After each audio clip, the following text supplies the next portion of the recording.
Good morning all of you. नमस्कार आप सभी का हमारे यूट्यूब चैनल में आपका स्वागत है। आज हम फिर एक नए वीडियो लेकर आए हैं आप लोगों के सामने। ये राष्ट्र गौरव 2019 का पेपर है, जो कि इसके पहले हमने पार्ट 1 और पार्ट 2 करा दिया था। ये पार्ट 3 है और हमारा सीरीज 25-25 प्रश्नों का है। इसके पहले पार्ट 1 में हमने 1 से 25 तक और पार्ट 2 में 26 से 50 तक और पार्ट 3 जो है वो 51 से 75 तक रहेगा। ये राष्ट्र गौरव 2019 का पेपर है। तो शुरू करते हैं इस वीडियो का पहला प्रश्न और प्रश्न संख्या 51। भारतीय दर्शन में नास्तिक दर्शन कौन है? भारतीय दर्शन में नास्तिक दर्शन कौन है, यानी नास्तिक को मानने वाले कौन है? विकल्प ए है सांख्य, विकल्प बी है न्याय, विकल्प सी है वेदांत और विकल्प डी है जैन तथा बौद्ध। इन चार विकल्पों में से कौन सा विकल्प सही होता है? तो इन चार विकल्पों में से विकल्प डी सही होता है। भारतीय दर्शन में नास्तिक दर्शन को मानने वाले जैन तथा बौद्ध धर्म है। अगले प्रश्न चलते हैं। प्रश्न संख्या 52। रैदास का जन्म कहाँ हुआ था? रैदास जी का जन्म कहाँ हुआ था? विकल्प ए है काशी, विकल्प बी है प्रयाग, विकल्प सी है उज्जैन और विकल्प डी है पंजाब। इन चार विकल्पों में से कौन सा विकल्प सही होता है? रैदास का जन्म कहाँ हुआ था? तो रैदास का जन्म काशी में हुआ था। विकल्प ए सही है। अगले प्रश्न चलते हैं। प्रश्न संख्या 53। लंगर प्रथा संबंधित है। लंगर प्रथा किस धर्म से संबंधित है? विकल्प ए है जैन से, विकल्प बी है सिख से और विकल्प सी है शैव से और विकल्प डी है वैष्णव से।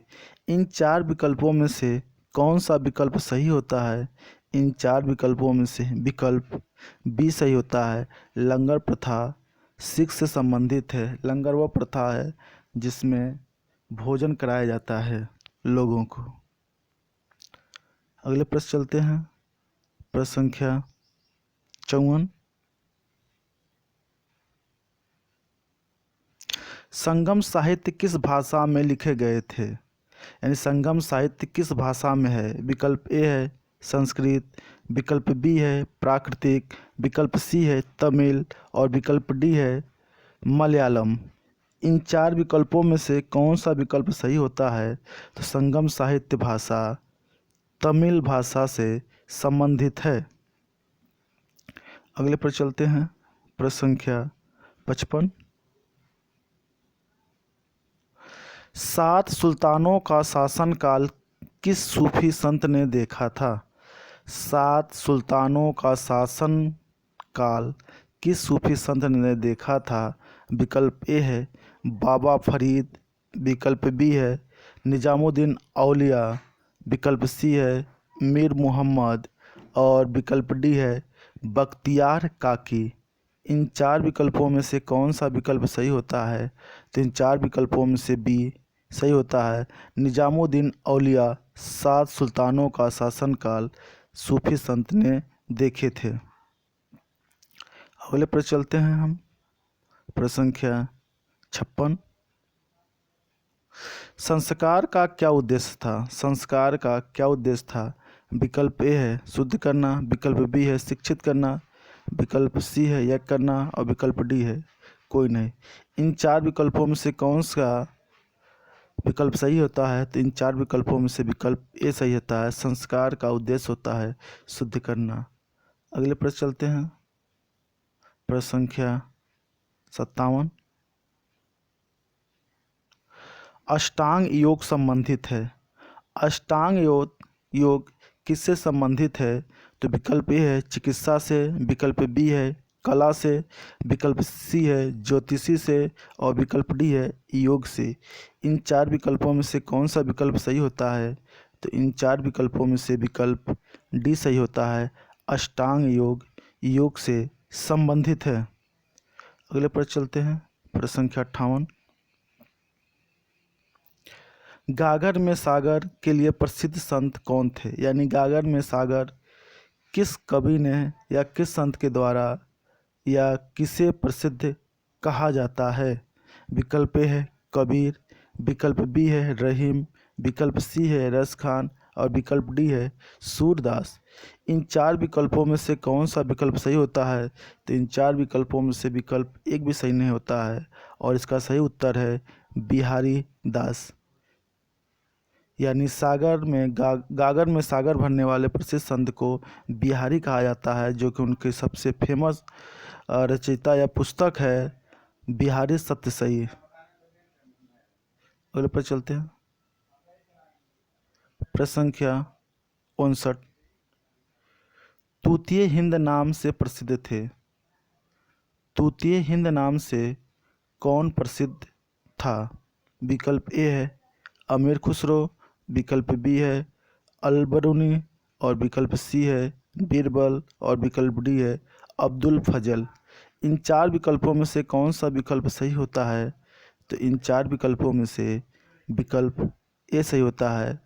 तूतीय हिंद अमीर खुसरो के लिए प्रसिद्ध है।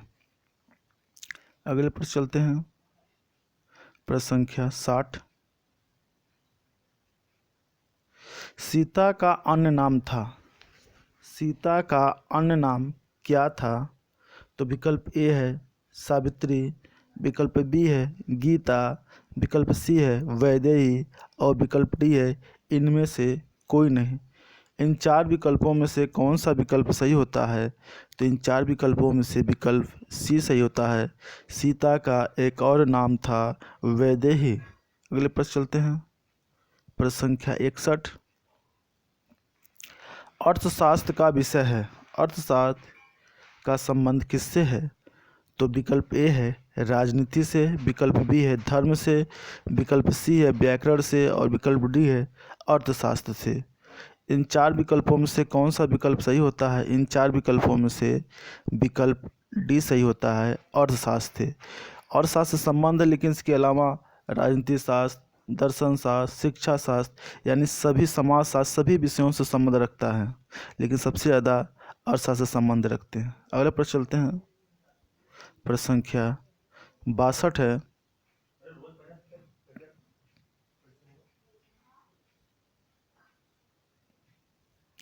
गांधी जी दक्षिण अफ्रीका से कब लौटे? महात्मा गांधी जी दक्षिण अफ्रीका से कब लौटे? विकल्प ए है 9 जनवरी 1915, विकल्प बी है 26 जनवरी 1915, विकल्प सी है 21 जनवरी 1915 और विकल्प डी है इनमें से कोई नहीं। इन चार विकल्पों में से कौन सा विकल्प सही होता है? तो इन चार विकल्पों में से विकल्प ए सही होता है। गांधी जी 9 जनवरी 1915 को दक्षिण अफ्रीका से भारत लौटे थे। अगले पर चलते हैं। प्रश्न संख्या 63 है। एकता की मूर्ति स्थित है। एकता की मूर्ति कहाँ स्थित है? विकल्प ए है उत्तर प्रदेश, विकल्प बी है मध्य प्रदेश, विकल्प सी है गुजरात और विकल्प डी है राजस्थान। इन चार विकल्पों में से कौन सा विकल्प सही होता है? तो इन चार विकल्पों में से विकल्प सी सही होता है। एकता की मूर्ति गुजरात में है, जो कि सरदार पटेल जी की मूर्ति 182 मीटर की है। अगले पर चलते हैं। प्रश्न संख्या 64।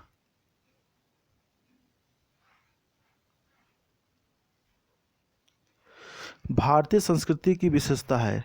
भारतीय संस्कृति की क्या विशेषता है? विकल्प ए है अनेकता में एकता, विकल्प बी है निरंतर, विकल्प सी है सहिष्णुता और विकल्प डी है सभी। इन चार विकल्पों में से कौन सा विकल्प सही होता है? तो इन चार विकल्पों में से चारों विकल्प सही होता है।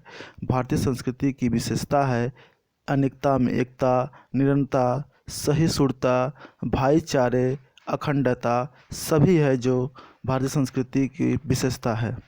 और प्रश्न संख्या 65 रसायन से संबंधित है, यानी रसायन विज्ञान से कौन वैज्ञानिक संबंधित है? तो विकल्प ए है आर्यभट्ट, विकल्प बी है वराहमिहिर, विकल्प सी है नागार्जुन और विकल्प डी है चरक। इन चार विकल्पों में से कौन सा विकल्प सही होता है? तो इन चार विकल्पों में से विकल्प सी सही होता है, रसायन विज्ञान से संबंधित नागार्जुन है। अगले प्रश्न चलते हैं, प्रश्न संख्या 66। हिंदी महीने का अंतिम महीना क्या है? हिंदी महीने का अंतिम महीना क्या है? विकल्प ए है चैत्र, विकल्प बी है दिसंबर, विकल्प सी है फाल्गुन और विकल्प डी है ज्येष्ठ। इन चार विकल्पों में से कौन सा विकल्प सही होता है? तो इन चार विकल्पों में से विकल्प सी सही होता है, हिंदी महीने का अंतिम महीना फाल्गुन होता है और पहला महीना चैत्र होता है। अगले पर चलते हैं, प्रश्न संख्या 67। ताजमहल का संबंध है, यानी ताजमहल किसने बनवाया था? विकल्प ए है जहांगीर, विकल्प बी है औरंगजेब और विकल्प सी है शाहजहां और विकल्प डी है अकबर ने। इन चार विकल्पों में से कौन सा विकल्प सही होता है? तो इन चार विकल्पों में से विकल्प सी सही होता है, ताजमहल शाहजहां से संबंधित है, जो कि शाहजहां ने अपनी पत्नी मुमताज़ की याद में ताजमहल बनवाया था, जो कि आगरा में स्थित है। अगले पर चलते हैं, प्रश्न संख्या 68। सांची स्तूप कहाँ है? सांची स्तूप कहाँ है? विकल्प ए है मध्य प्रदेश, विकल्प बी है महाराष्ट्र, विकल्प सी है आंध्र प्रदेश और विकल्प डी है उत्तर प्रदेश। इन चार विकल्पों में से कौन सा विकल्प सही होता है? तो इन चार विकल्पों में से विकल्प ए सही होता है, सांची स्तूप मध्य प्रदेश में स्थित है, इसे सम्राट अशोक ने बनवाया था। चलते अगला प्रश्न तरफ, प्रश्न संख्या 69। जामा मस्जिद कहाँ स्थित है? जामा मस्जिद कहाँ भी स्थित है? विकल्प ए है दिल्ली, विकल्प बी है जयपुर, विकल्प सी है कानपुर, विकल्प डी है इनमें से कोई नहीं। इन चार विकल्पों में से कौन सा विकल्प सही होता है? तो इन चार विकल्पों में से विकल्प ए सही होता है, जामा मस्जिद दिल्ली में स्थित है। अगले पर चलते हैं, प्रश्न संख्या 70। ह्वेन-सांग दरबारी कवि था। ह्वेन-सांग किसके दरबार में आया था? विकल्प ए है चंद्रगुप्त मौर्य का, विकल्प बी है हर्षवर्धन का, विकल्प सी है समुद्रगुप्त का, विकल्प डी है अशोक के। तो इन चार विकल्पों में से कौन सा विकल्प सही होता है? तो इन चार विकल्पों में से विकल्प बी सही होता है, हर्षवर्धन के शासनकाल में ह्वेन-सांग दरबारी कवि था, जो कि चीन से आया था। अगला प्रश्न है, प्रश्न संख्या 71। आधुनिक परमाणुवाद का जनक हैं? आधुनिक परमाणुवाद के कौन से जनक हैं? विकल्प ए है जॉन डाल्टन, विकल्प बी है न्यूटन, विकल्प सी है गैलीलियो और विकल्प डी है इनमें से कोई नहीं। इन चार विकल्पों में से कौन सा विकल्प सही होता है? आधुनिक परमाणुवाद के जनक हैं, विकल्प ए सही होता है जॉन डाल्टन। अगले पर चलते हैं, प्रश्न संख्या 72। भारत माता मंदिर कहाँ स्थित है?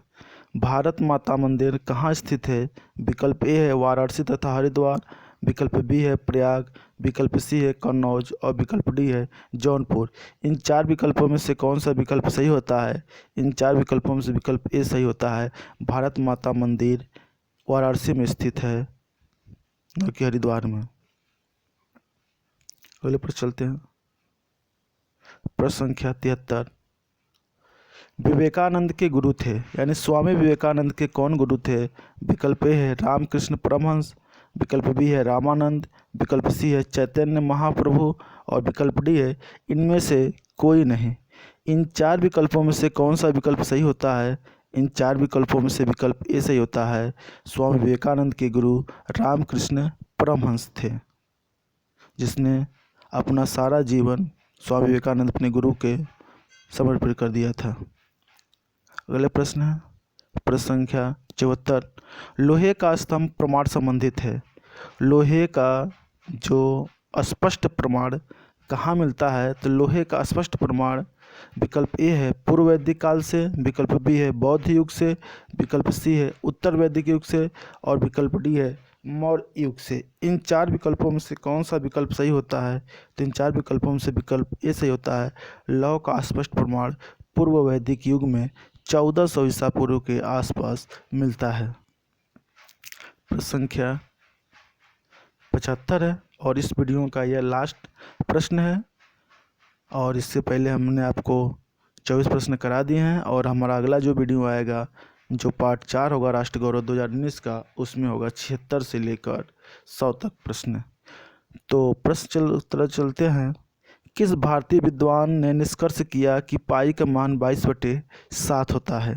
विकल्प ए है वराहमिहिर, विकल्प बी है आर्यभट्ट, विकल्प सी है भास्कराचार्य और विकल्प डी है अन्य। इन 4 विकल्पों में से कौन सा विकल्प सही होता है? तो इन 4 विकल्पों में से विकल्प बी सही होता है। पाई का मान 22/7 आर्यभट्ट ने किया था और ये भारत सबसे प्रसिद्ध खगोल शास्त्री हैं और इन्होंने जीरो का भी बताया था उत्पत्ति। तो इस प्रश्न के साथ हमारा वीडियो समाप्त होता है आज। और ये राष्ट्र गौरव का प्रश्न है जो कि 2019 का पेपर है। इसके पहले हमने 2 वीडियो बनाया था, तीसरा वीडियो और एक वीडियो हम और बनाएंगे। यह प्रश्न आप लोगों के लिए बहुत ही उपयोगी और महत्वपूर्ण होगा, क्योंकि यह प्रश्न सिर्फ राष्ट्र गौरव BA BSc BCom के लिए नहीं है, बल्कि यह अन्य परीक्षाओं के लिए भी महत्वपूर्ण और उपयोगी है, क्योंकि जो इसमें प्रश्न है वो प्राचीन इतिहास से संबंधित है, जो कि सभी परीक्षाओं में ऐसे प्रश्न पूछे जाते हैं जो कि बार बार प्रश्न एग्जाम में आता है।